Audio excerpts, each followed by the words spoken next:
Hi everyone. Welcome to lecture 3. All right.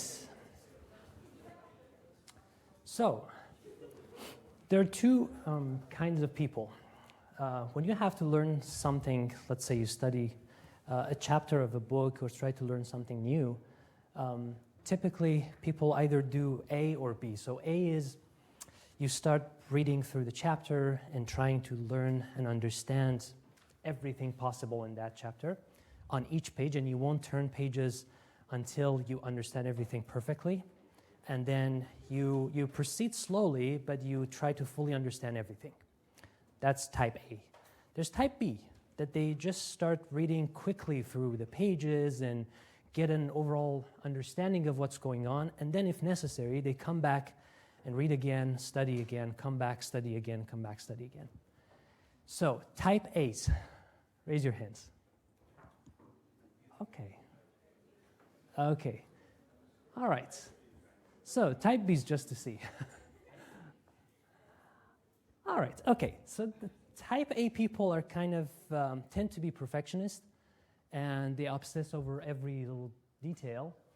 I used to be type A, and then by experience, I learned that if I just let things go and just try to get through that chapter, that material that I have until the end, and then come back and read again and try to understand again and read again and come back and read again, that's actually, it looks to be slower, but it actually turns out to be more efficient in learning. So you spend probably less time and less mental energy in the second approach, although you might go through that same thing 2-3 times, but every time you learn something new, every time it's less struggle, and it feels like learning. The type A kind of people, they usually just suffer through the learning procedure. So you might be wondering, why am I discussing these things? Because it actually relates to today's lecture. So in the previous lecture, we learned about gradient descent, which is an algorithm to optimize the loss function such that we have parameters that minimize the loss function.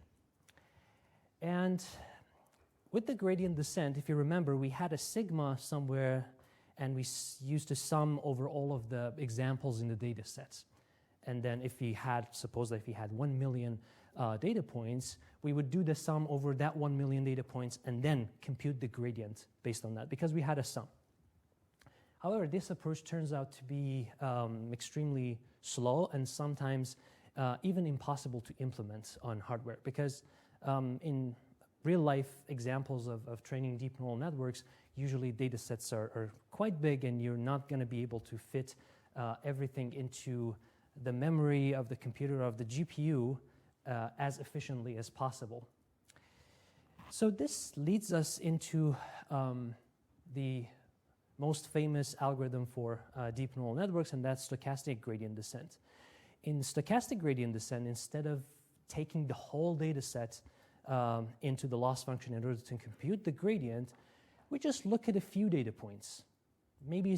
Sometimes maybe just one, or maybe just a small subset of the entire data set. And this turns out to be perfectly fine, and in most cases, even faster and more efficient to land on the minimum of the loss function.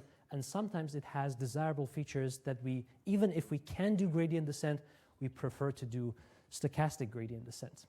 So the thing that I discussed earlier relates to this, because gradient descent is like the type A people. They try to learn everything at once. They won't do another pass on the learning material until they get through the end with all of the details learned in the first step. However, stochastic gradient descent is like the second example. So you don't really care about all the details. You just do one pass. If necessary, you go back and then another pass, go back and then another pass. And that's similar to what type B people usually do. Okay. Right, so I've made quite a bit of updates to lecture 3, so make sure to do git pull on the repo. One thing that I noticed was that the notation that was used in lecture 1 was not really consistent, and in this lecture too, so I tried to kind of harmonize the notation that is used. And I haven't done that for lecture 1 yet, but for this lecture I have done that. So I'm going to start with a notation review to clear up any doubts that you might have. Okay, so, all right. So here we have y, x, and w. And x is our input feature matrix. And in x, each row represents one example or one sample in the data set. And you can see that we have n examples. And also on the columns, we have d features. So d is the number of features or dimensions that we have. So that's the x matrix. The w matrix is the matrix of parameters. It's a row matrix, and you can see that we have d free parameters that we need to learn, okay? Because that should be equal to the number of input features. And also note that I've used capital X for showing the matrix, and also I've used lowercase x for showing each vector that contains data for each sample in the data. Okay, so for example here, x1, this vector contains all of the features for the first example. xi contains all of the features for the ith example, and so on. And then the y vector is our output vector, and it just simply, again, just contains the y values corresponding to each input sample. And again, I've used uppercase y to show the matrix with boldface font, and then lowercase letters for the individual scalar values of y. Okay. So, having that in mind, this is how I can represent my loss function. So instead of f or anything like that, I use L, which is more clear what this is about. So L means loss, and the loss function is a function of the parameters, and we assume that the x's and y's are just constant, they don't change. Okay, and this is how we can write this. And in this format, this is not a full matrix format. It's just a convenient format to do the sum. So here, xi's, each xi is just one input feature, one input example, which contains d features, okay? And then w is just a vector of parameters, okay? And y is the vector of outputs, okay? So if I multiply xi, suppose that we're talking about example 1, so x1 multiplied by w, it's going to be a row matrix multiplied by a column matrix, right? Because w itself is row, and when I do the transpose, oops, didn't want to show you that. Okay, and if I do the transpose, I convert it from a row to a column matrix, and so the matrix multiplication works. Okay, so in that case, we're going to have a column matrix as the output, a single scalar value as the output, because this is essentially a dot product. Okay, so one scalar minus another scalar, okay, that's fine, raised to the second power, and do the summation. That's one format, and it's kind of easy to see what's going on. However, in many resources, people tend to use the full matrix format because that's actually how the algorithms are implemented under the hood. This is the full matrix notation. So in this case, we don't have xi because this matrix X, capital letter X, contains all of those xi's. Okay? So here, the full matrix X multiplied by W, and here's the output vector. Okay? So we have one of those, and because we need to make the dimensions consistent if we want to do the multiplication, we have to transpose this one in order to form a second power of the result. So, again, you can see that there is no sum. Why isn't there any sum?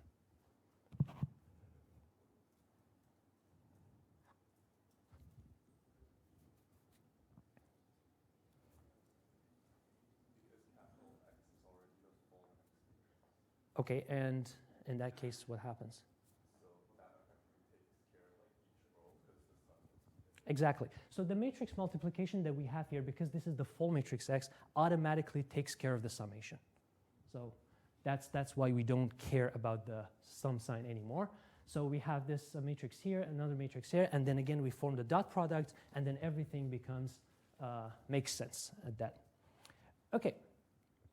So a convenient format just for writing down things and understanding things, and the full matrix format, this is how things are usually implemented. Questions about this?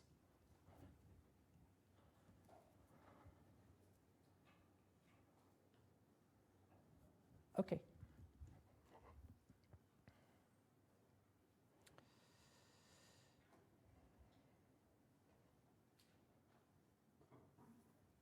All right, so with gradient descent, here you can see that I do this summation over the entire data set, and this is what I've been talking about. If we have 10 million data points, I'll do the sum over all those 10 million data points. And the algorithm to learn with gradient descent was relatively straightforward. So at each iteration, basically what we do is that so here we have the loss function, and then we simply take the gradient of the loss function with respect to the parameters, and then that value might be too large, might be too small. We multiply that by a constant factor called the learning rate, and that's something that we have to set. And then we call that a step, and then according to that step, to the value of that step, we update the value of W. That's basically it. Start from a guess, and then progressively update the value of W based on the gradients that we compute. Okay.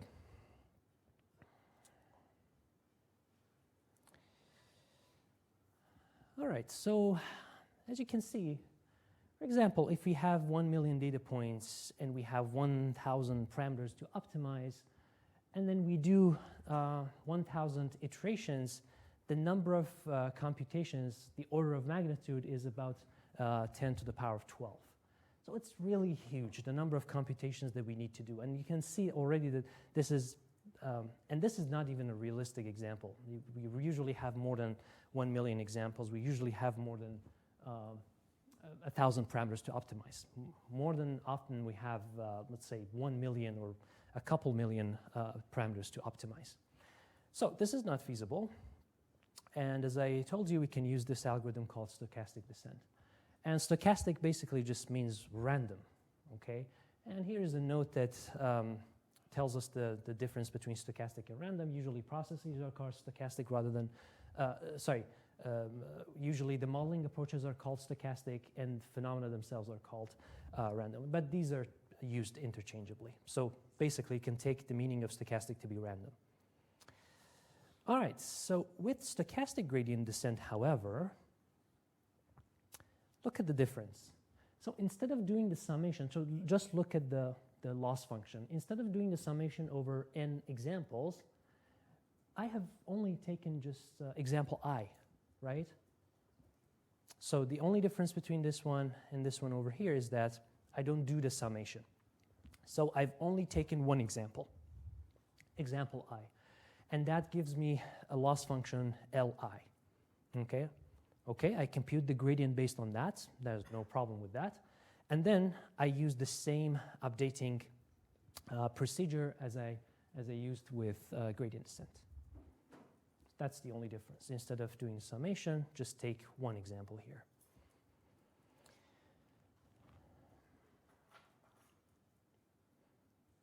Okay, so let's see how this looks like.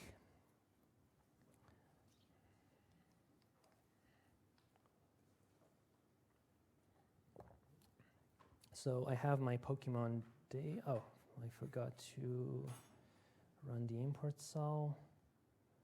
Okay,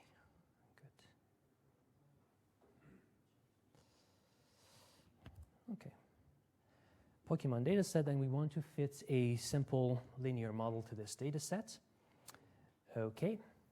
All right, so what is this? This is the derivative of the loss function, but this time I have written it in full matrix form. And you can see that I've used this notation because I can directly put it into code. This code is directly equivalent to doing this thing, right? You have X transpose, X multiplied by W transpose, and everything just works out nicely. Okay, and remember that we had this thing in parentheses squared, and this looks a lot like the case of scalar derivatives. When you have x squared, the result is, or u squared, the result is 2u u prime, and this is very similar to that. Okay, so that's the gradient of the loss function, and that's the gradient in Python. All right, now this is just applying the trick of ones in order to have a constant column of ones for the intercept. And then let's just start at a point minus 21, minus 5 for the weights and compute the gradient. All right, that's the gradient. So what's the meaning of the first component of this gradient?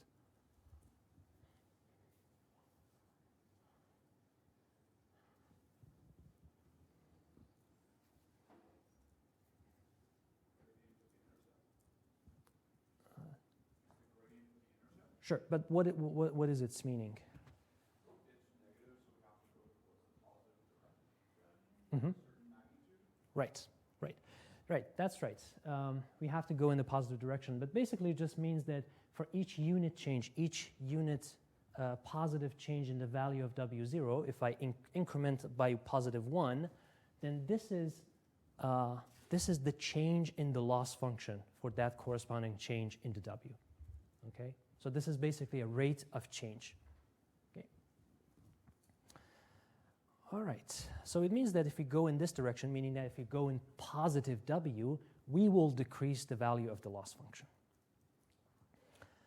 All right. Let's just take a single random point over here, and then compute the gradients first with the entire data set here, and then with just one sample from the data set. You can see that obviously the values are going to be different. And I'm going to show you that.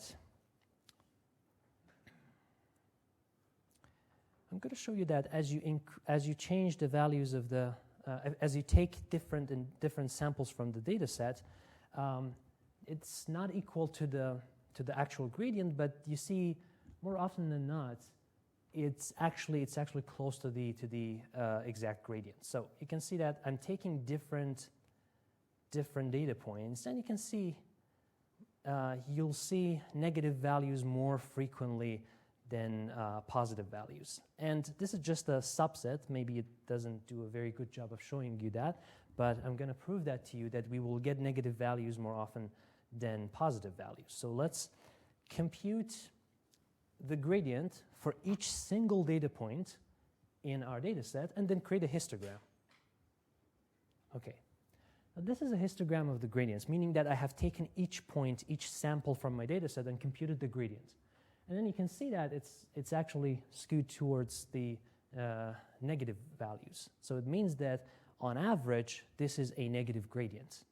So on average, it's gonna get us closer to the minimum of the loss function. This is kind of a visual intuition building plot, but you might actually be wondering mathematically why this procedure works. Why can we take only a limited sample of the points in our data sets, and then that actually gets us to the minimum of the loss function? So there is proof that you can look up, and that's samples of the data set. If you compute the samples of the data set and then try to compute the gradient with that, that's an unbiased estimator for the full gradient. Okay, it means that on average, if you take samples from the data set and compute the gradient, on average, those values actually estimate the actual gradient without any bias. Okay, so this is very similar to when you look at a population in statistics. So you usually don't have access to the population, so you take samples from that population. And you know for sure from statistics that those samples, the mean of those samples, is an unbiased estimator of the actual mean of the population. This is kind of the same thing here. You can be sure that this stochastic gradient version, when we compute the gradients, is an unbiased estimator of the actual gradients. Okay.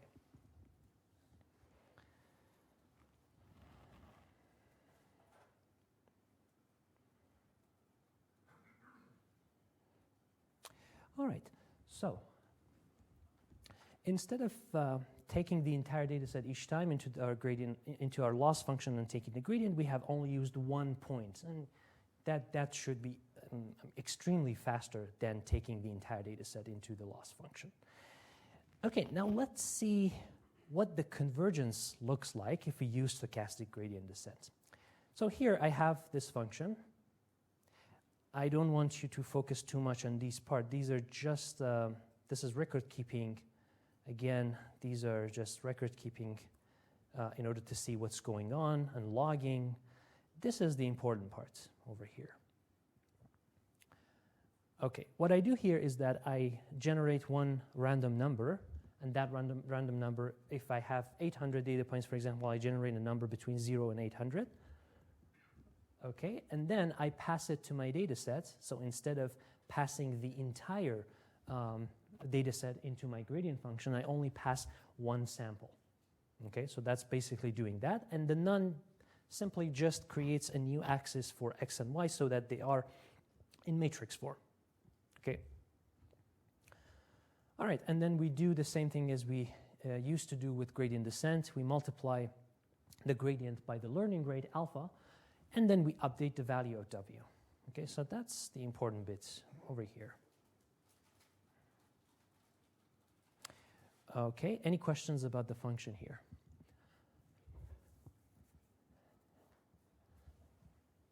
Okay. All right. And then this is my learning rate. This is my initial guess for the weights or the parameters. This is my x, and I already had y. So when I do this, after 300 iterations, these are the values that I get for intercept and slope. And now, let's compare those to the correct and precise values coming from the linear regression class from scikit-learn. So you can see that we have 76. Here we have 77, 14, 15, pretty close. Okay, and we've done that without looking at the entire data set at each iteration. Okay, so it seems to be working. Now let's take a look at the convergence here. Okay, this plot is very important. So you can see that the gradient of the loss function, of the actual loss function, it's pretty obvious what the gradient is. It starts from this point, goes all the way to that point. So it's in that direction, and that's the gradient, right? Because the function, the loss function is pretty smooth, right? However, you can see that the path that our algorithm takes is quite random, looks random, and it has a lot of fluctuations from one side to the other. And that's because we have used stochastic gradient descent algorithm.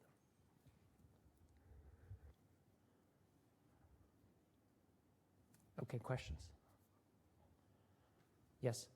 So to summarize the process, in this method, we are calculating the gradient of one random point, and then we use that gradient to calculate the gradient of the second random point, right? As the terms of its... Okay, let me summarize the process. So we take one sample, compute the gradient of the loss function using this one sample, and then we update the weights. The weights? Yes, sure, because that's the procedure. You always use the weights from the previous iteration to for your updates in the next iteration. Right? Yeah. Yes. I will discuss that in a bit. That's a concern. I know. I will discuss that later. Okay.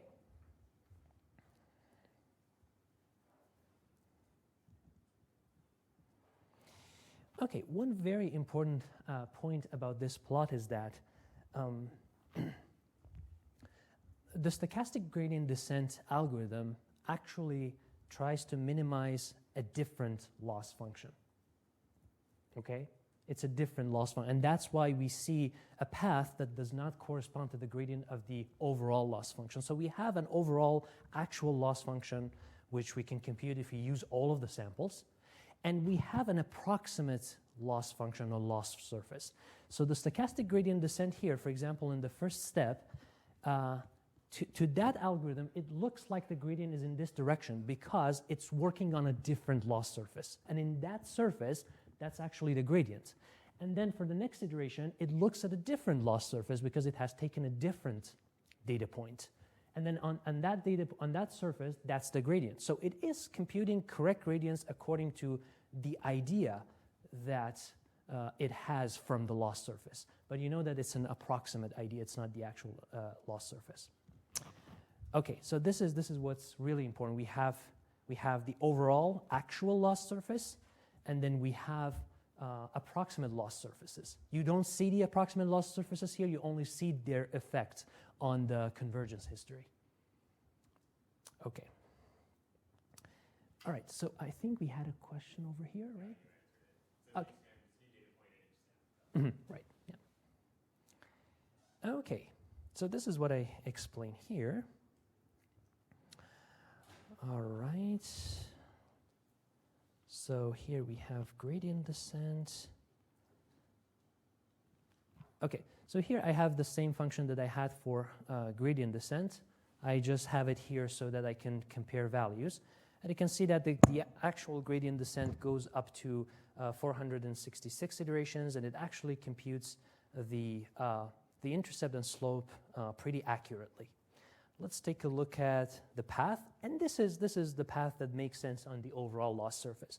The other one was noisy because it had a different idea of what the loss surface was. But here you can see the actual gradient descent on the actual loss surface. Okay.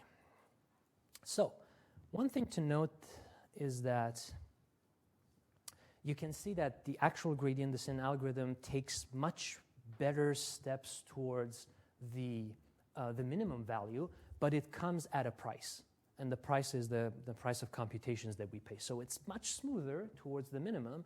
You don't bounce around all that often, but you have to pay the price. And the price is pretty huge. So, for example, in the stochastic gradient descent, we did 300 iterations. And in each iteration, we had one data point. So we roughly did 300 computations, okay, on the order of 300 computations. In the gradient descent, we did 466 iterations, and in each iteration, we had almost 800 data points. So we did almost 400,000 computations. So that's a huge number of computations that you can save. Okay.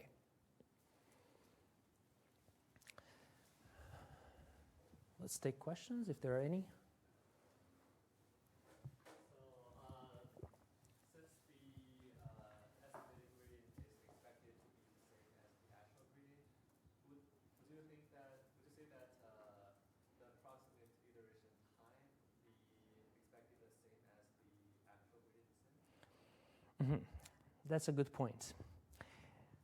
It depends on how many iterations you do to convergence. If you do exactly the same number of passes over the data set, you can expect the same amount of time. It actually takes a little bit longer to do stochastic gradient descent computationally because you have to slice the vectors and stuff like that, and that takes a little bit of time. So yeah, I will discuss that in a little bit, but that's a good point. Yep. The logic here then is like a dodge minima, right? Because like each time you pull one, the loss surface is different, right? So the same mini dip won't be in each one. Is that kind of the logic sort of thing? Like not really a mini dip along the way.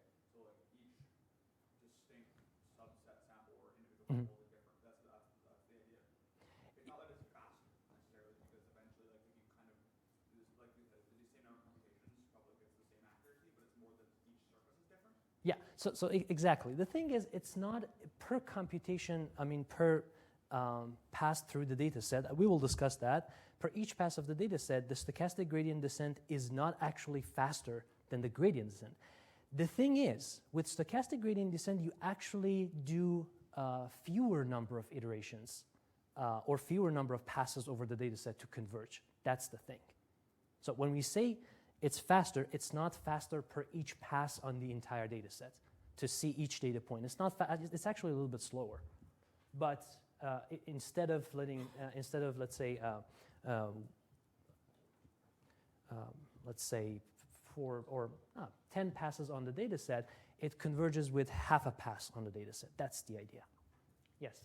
What's the right number of iterations to do? Like how many generally does one do? There is no guideline or anything about like the right number of iterations. Yeah. Yeah. Okay.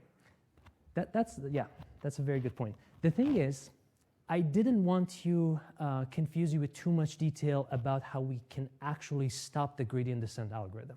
Because in this case, we don't have a very accurate estimation of the gradient, and we have to do something a little bit more fancy in order to understand if we have landed on the minimum or not. So here I use a fixed number of iterations, but in reality, that's not how it's done precisely. Yeah. Yes? So how this approach handles local minima? So the good thing about stochastic gradient descent is that if you have a local minimum somewhere in your loss surface, and if you take your initial guess of the weights very close to that local minimum, chances are that you converge on that local minimum. However, with stochastic gradient descent, the thing is, because it sees a different loss surface, again, chances are that it's going to escape those local minima. So that's one very desirable feature of stochastic gradient descent, meaning that even if we have the computational power available, we still want to have that feature. Yeah. So there is a chance of not converging calculations. You mean on the global minimum? Yeah. Okay, yes. So again, another thing about stochastic gradient descent is that because we don't have an accurate estimation of the actual gradient, when we get to the actual local minimum, if we just implement it like this, we will just bounce around. We cannot converge. But there are more sophisticated algorithms to deal with this. Yes? Is it possible to use stochastic gradient descent and then use gradient descent? First use stochastic and then gradient. Yes. Yes, absolutely. Yeah.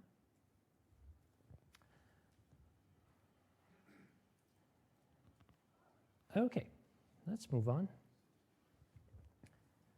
All right.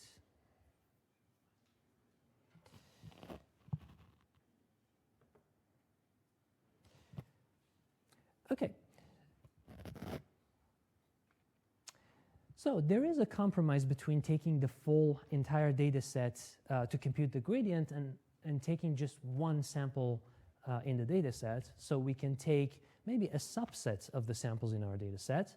And this is called a mini batch gradient descent algorithm, or mini batch stochastic gradient descent algorithm.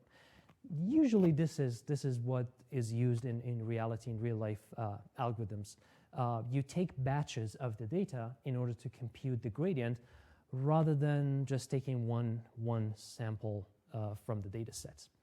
And if you do that, what is your expectation on the path that we take from the initial guess to the minimum? Will it be more chaotic or less chaotic? Less, right, because we have more information about what the actual loss surface is going to look like. That means that our approximation is closer, so we're going to bounce around less. Okay, so in this case, I'm taking a batch size of 5, and then I take a look at the gradients, and now you can see that even with just 5 examples, from the data set, we've got a pretty accurate estimate of the gradient, right? Rather than 800 samples all at once, just 5. Okay, now let's visualize this. Okay, so here, this is the loss function, that's green curve, and this red line is the gradient for all data. Obviously, it should be tangent to the loss surface because that's the actual gradient of the loss surface. Now let's see how the slope of the approximate gradient looks like as we increase the batch size. So for 1, it's not a good estimate. For 10, it gets closer. 50, not so good because there is some randomness involved. But then 100, pretty close. 200, pretty close, 400, pretty close, and 800, it lands right on the red line, expectantly. Okay, so as we increase the batch size, we get more and more accurate estimations of the actual gradients. All right, so I think it's a good time to stop and take a break. Let's be back in 5 minutes.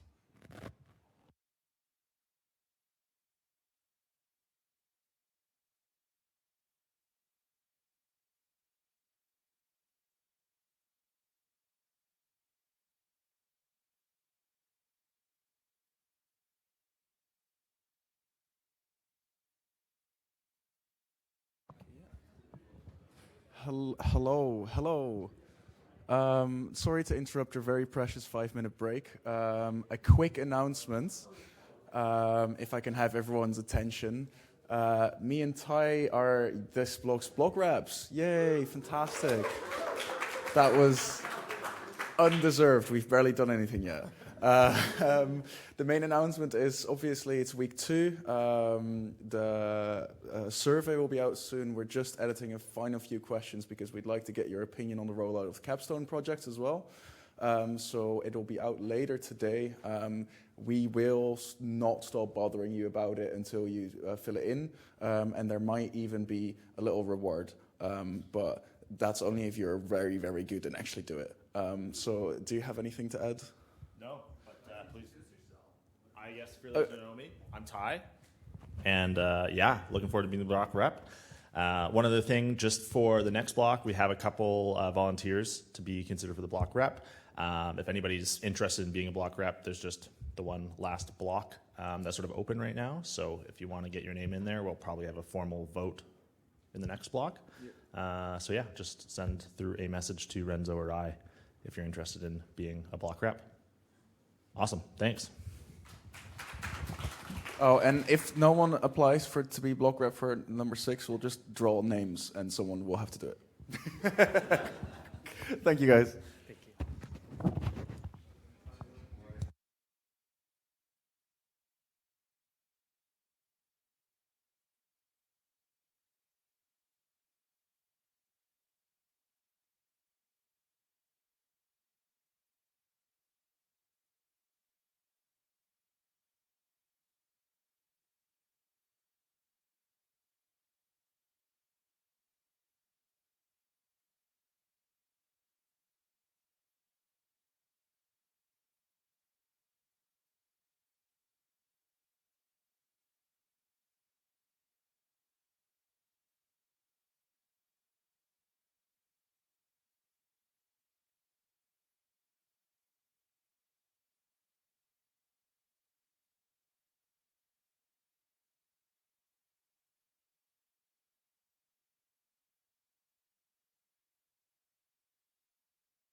All right, we're back. We are back. Okay, so approaches for creating our mini batches. Mini batch creating approaches. Okay, so if we want to take a subset of the entire data set and create batches, essentially, how can we do that? There are multiple different approaches that we can have. So the first one is that to just shuffle the data set and then divide it into as many batches as we like, and then take each batch, compute the gradient, update the weights, and then take the next batch, compute gradients, update the weights, so on and so forth, until you complete one pass through the data set, and then if necessary, you do another pass. So the second approach is that we take a batch of certain size randomly from the data sets without replacement. So meaning that if you want to construct this batch and you're taking one sample, that sample will not be picked again from the data set. So you can be sure that in each batch you don't have any repeated values.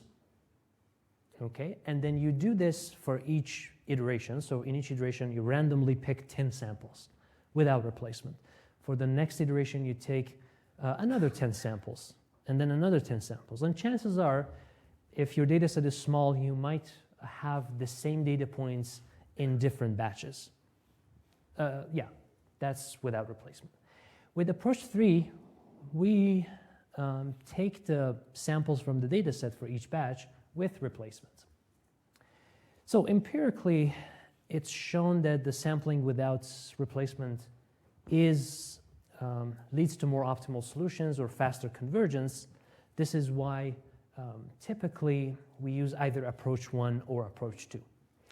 And again here, if it wasn't true that the stochastic gradient descent, the process that we do, is an unbiased estimator of the actual gradient, then we wouldn't have been able to use approach 2 or 3.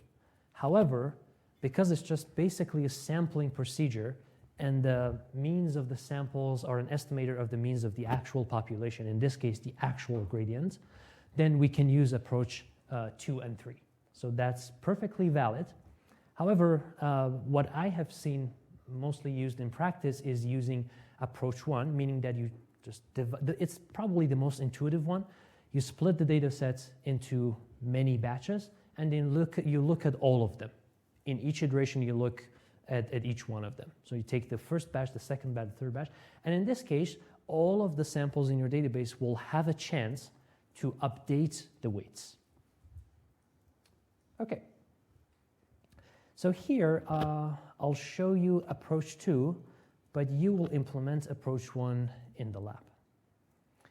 Okay, so approach 2 is simpler. That's why I do it here. Okay, so for example, we can use the np.randomChoice function in order to pick sample size, here size 10, from the entire data set. And then there is this replace parameter that you can set to either false or true.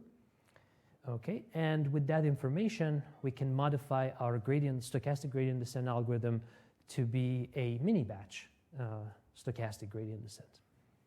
So in this case, again, these are just logging, record keeping. This is the part that matters over here. So we have I here, and then I is a vector of values like this, an array of values like this. And we pass that to our x and y so that to pick a batch of the samples from the data set, let's say a batch of 10 values. So this I is a vector itself, okay? And then we pass it to x and y, and then the usual stuff. Compute the gradient with that, multiply that by alpha, and use that to update w. Let's see how that works. Okay. Mini batch gradient descent. All right, we can't really see much here. Okay, so visually, you can probably see that it's a smoother path towards the minimum of the loss function. right?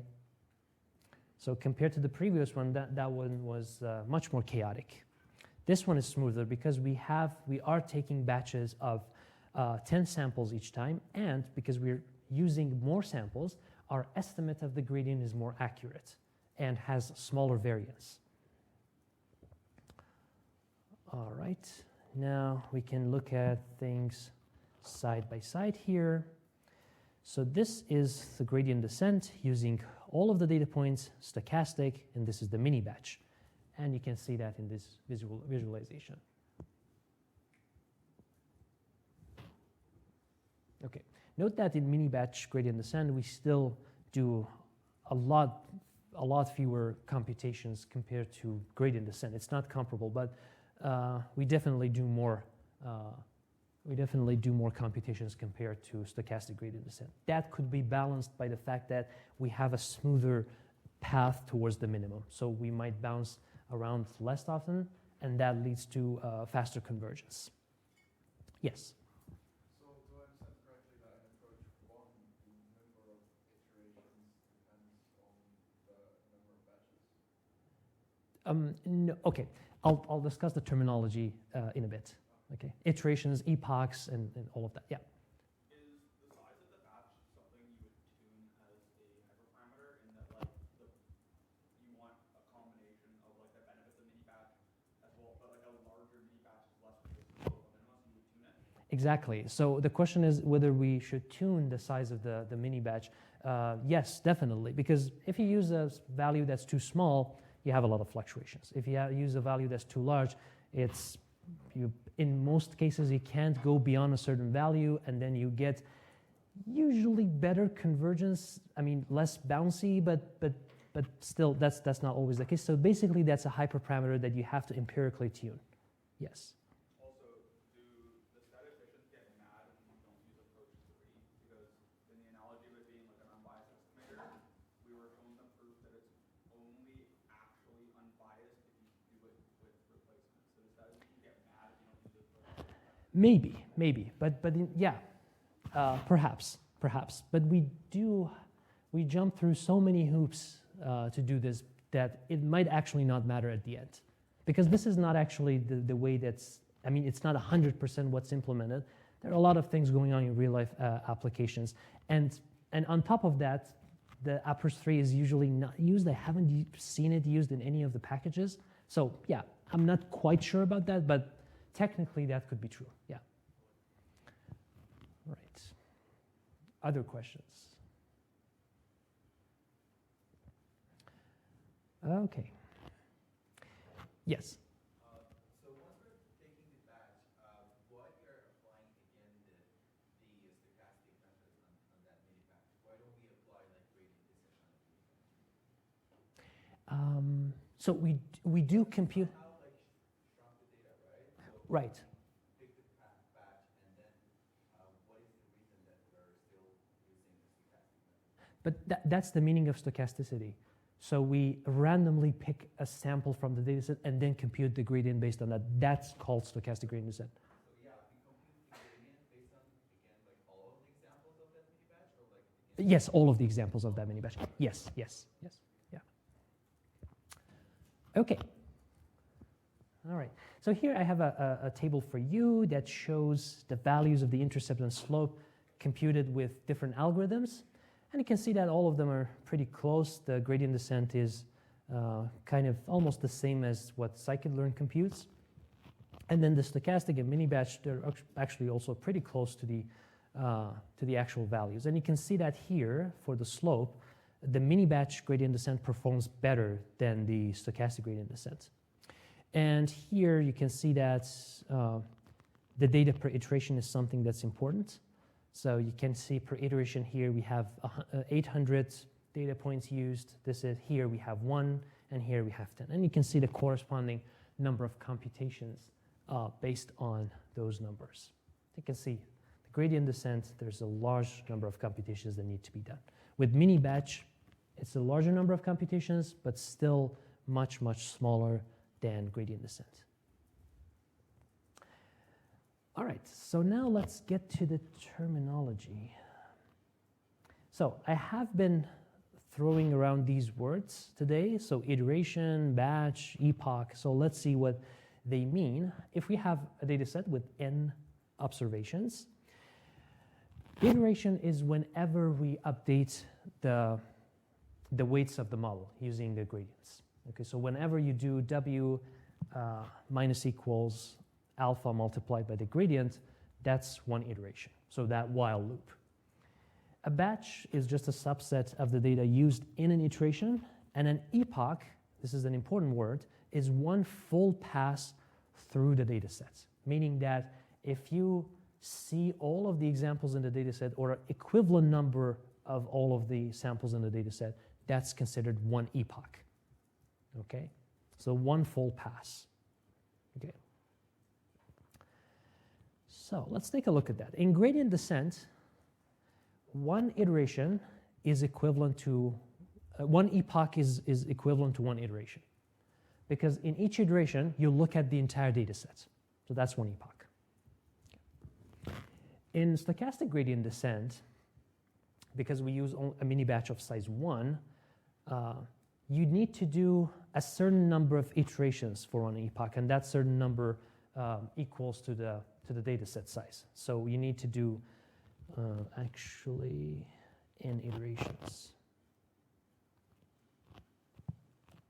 Okay, you need to do n iterations to look at the entire data set. Right? That's one epoch. Okay. And in mini batch gradient descent, the number of iterations per epoch, so if you need to do, let's say, 300 iterations per epoch, that is equal to the data set size divided by the batch size, right? So if you want to split your data set into 10 parts, then you need to do 10 iterations per epoch. Number of iterations per epoch equals the data set size per batch size.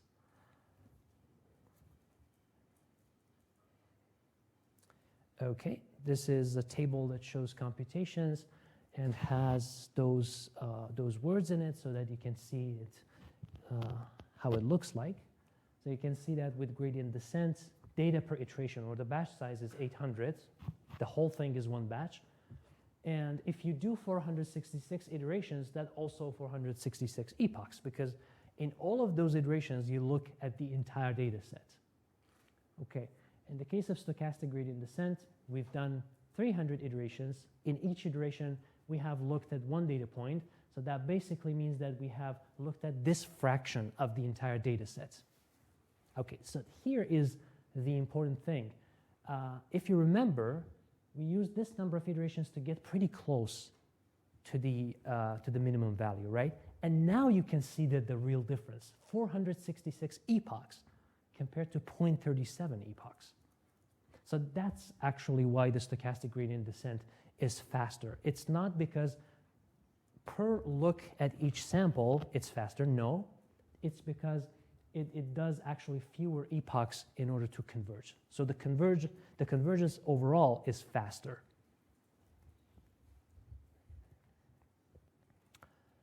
Okay.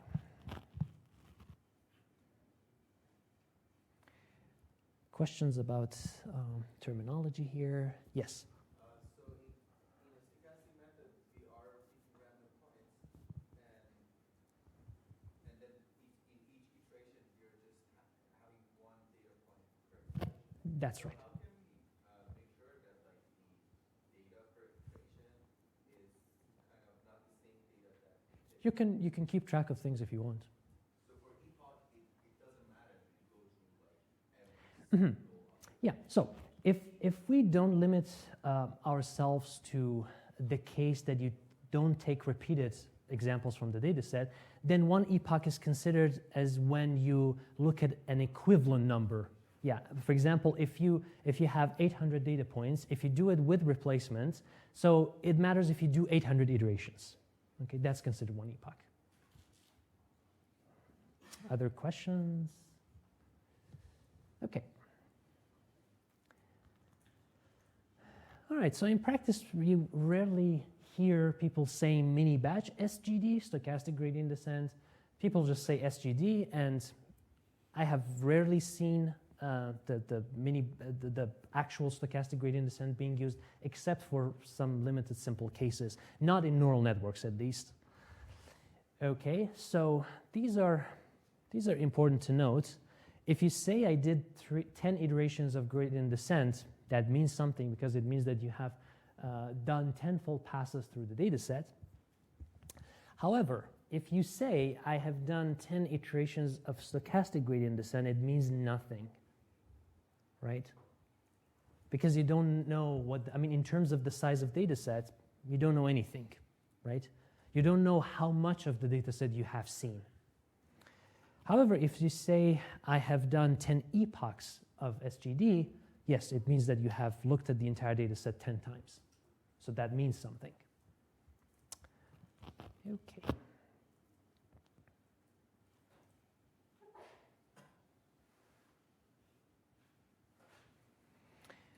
All right, so now let's talk about two other points that are also important, but we may not go into too much detail about them. So the learning rate, so far we have used a constant learning rate. We haven't changed it through the iterations, but you have probably had this idea since the previous lecture that, okay, what if we do something with that learning rate? What if we adjust the learning rate and kind of make an adaptive learning rate based on what's going on? So there are two ways that we can basically change the learning rate or adapt the learning rate to the situation. One way is to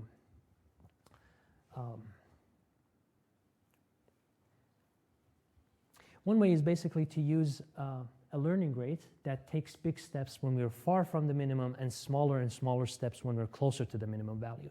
And this is what I pointed at earlier. So in stochastic gradient descent, even if you're close to the actual minimum of the loss function, you don't know it too well.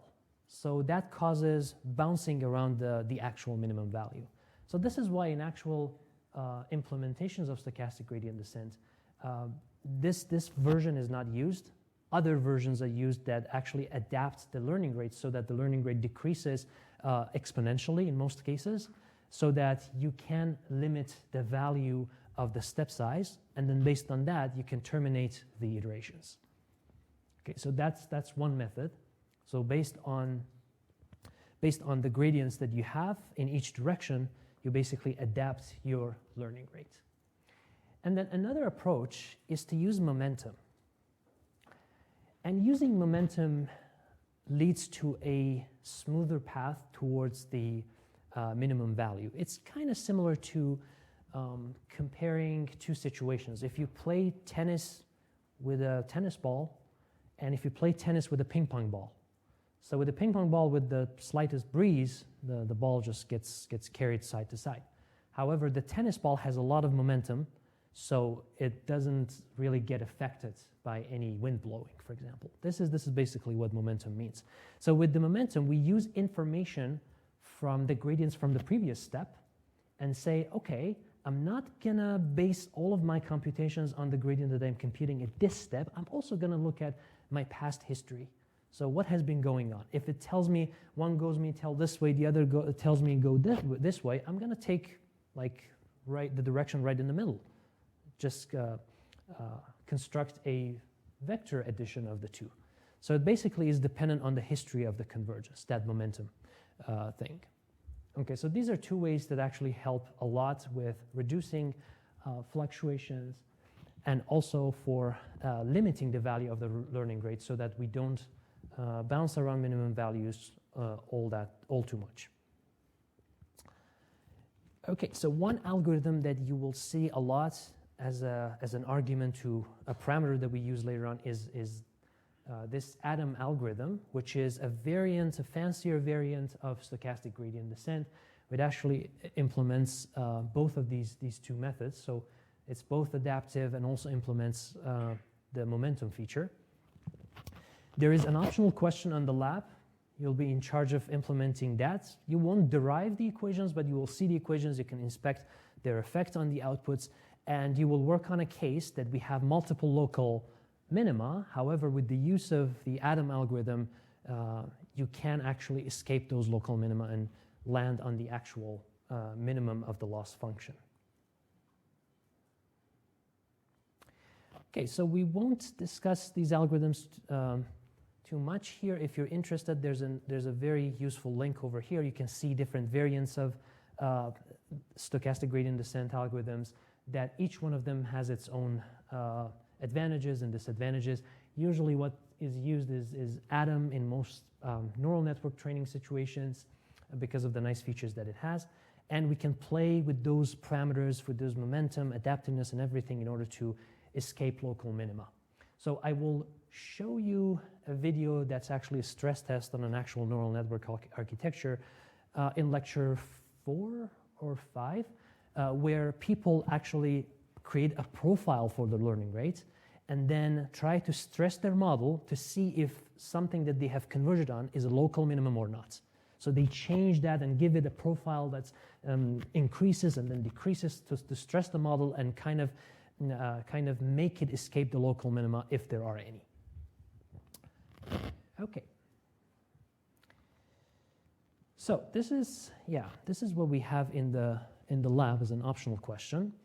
You can see that with stochastic gradient descent, if the situation, if everything works the way it should, and if you're close enough to a local minimum, then you'll start from W0 over here and you get stuck in this local minimum over here.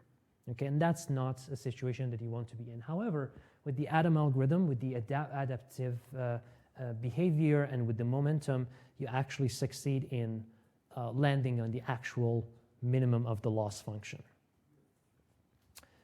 Okay, so one thing that helps, again, I want to emphasize this point, one thing that is really desirable about stochastic gradient descent, even the vanilla version of it, is that because it looks at a different loss surface in each iteration, it adds some randomness, and that randomness can help us escape local minima of the actual loss function. So that is a desirable feature, and we can play with that by changing the value of the learning rate. However, with gradient descent, then the overall loss function is all you have. You can only play with the learning rate, nothing else. All right. Questions about these plots? Yes? In terms of the adaptive, so first of all, it knows that it's far based on like the rate of change of the gradient, right? So Yes. kind of like, in that sense, it's like the second order partial derivative of the loss function? Not second order, at least, I don't know exactly if it uses second order derivatives because it's costly to compute, but it uses information about the gradients to kind of have an idea how far it is from the actual minimums. And then also, isn't adaptivity kind of built into how it works as is because we're multiplying by the size of the gradient and the learning rate that is? Because like your steps get smaller as you get closer, obviously. Isn't that already kind of baked in? And to what extent we need more? Sure, yeah, that's a good argument. Still, because these are relatively simple functions that we have been working on, in more complex loss functions, there are situations that the actual just the learning rate parameter staying constant is not going to do the job. So in those cases, and we will have multiple dimensions. You have to adapt each dimension differently. So yeah, it's more complex than this. In this case, we only considered a simple linear regression model, and that's way too simple to think about more complex scenarios. Yeah. Okay. All right. So, yeah, we finished a little bit earlier than I thought. So let's go over the lecture highlights. So the stochastic gradient descent is a variant of the gradient descent which uses a fraction of the data set, and we have discussed its nice features as well as its disadvantages that it might have, and we can basically we can remedy those disadvantages by using mini batches, and by that we can have a compromise between just using one sample compared to all of the samples in our data set. And the terminology again is very important. One iteration is whenever we update the weights. One the batch size is a subset of the data used in an iteration, and each epoch is one full pass through the data sets. Okay. Oops. Okay, so I kind of showed you the questions that I had for the lab. All right.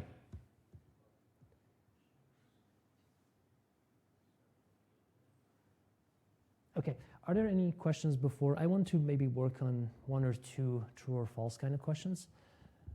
Are there any questions about the lab, about this lecture, the previous one?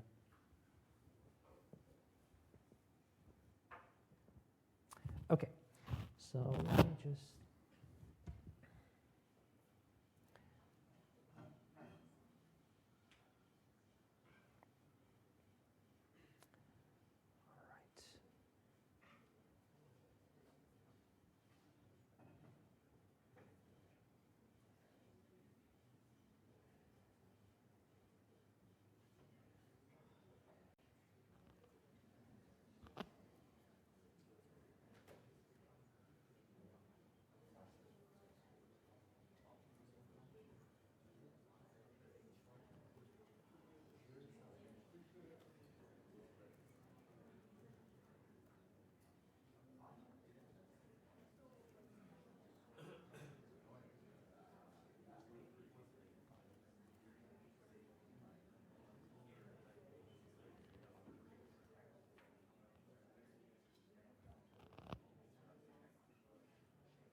Okay, so these are a couple of statements, and, oh, wait.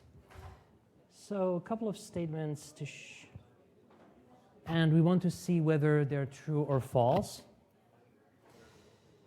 Okay, so let's focus on the first one. In an iteration of stochastic gradient descent, the loss might go up despite having a very small learning rate.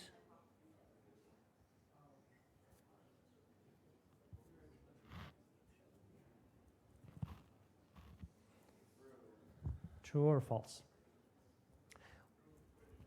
True? False? Okay.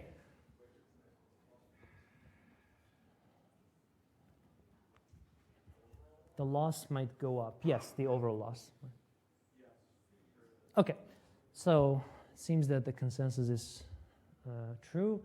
So why is it true? Why the loss can go up despite having small learning rate?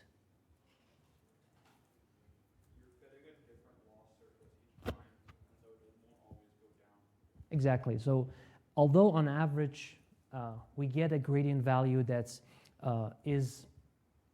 agrees with the overall gradient or the actual gradient, but locally you're working on a different loss surface and the gradients locally might not agree with each other. The local gradient with the SGD and the local gradient with the entire data set. Okay, so this is true. And this is actually what helps us escape local minima. All right, second statement. Increasing the batch size results in slower, but usually better iterations.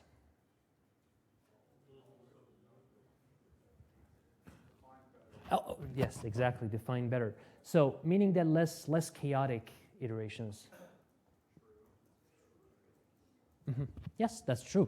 As we increase it, we have a better estimate of the gradient value, so we will have a less chaotic path towards the minimum value. Okay, one epoch of stochastic gradient takes about the same amount of time as one iteration of gradient descent.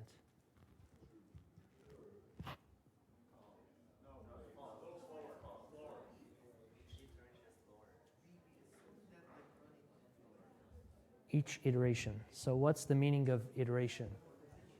Each update. Okay.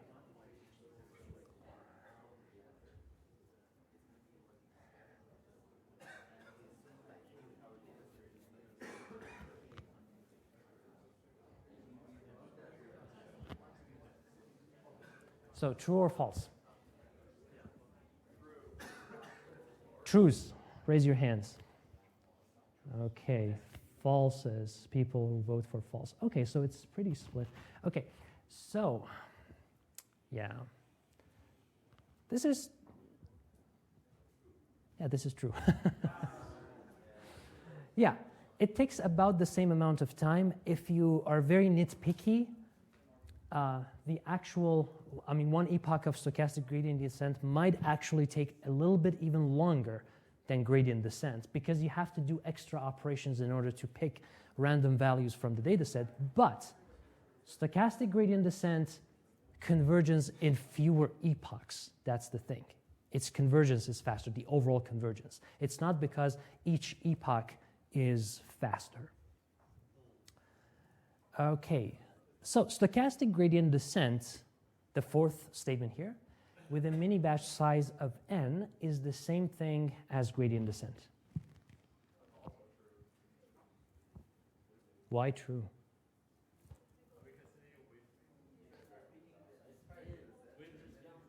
Pardon me?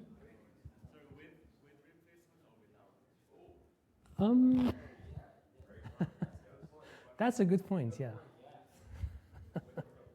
Without replacement. Exactly. Okay. I have a couple more, but I'm going to save them for the lab. So yeah, that's it for today's lecture. If you have any questions, I'll be happy to help you out. Yes? The number 4? Are we good? Okay, awesome. Thank you. See you in the lab.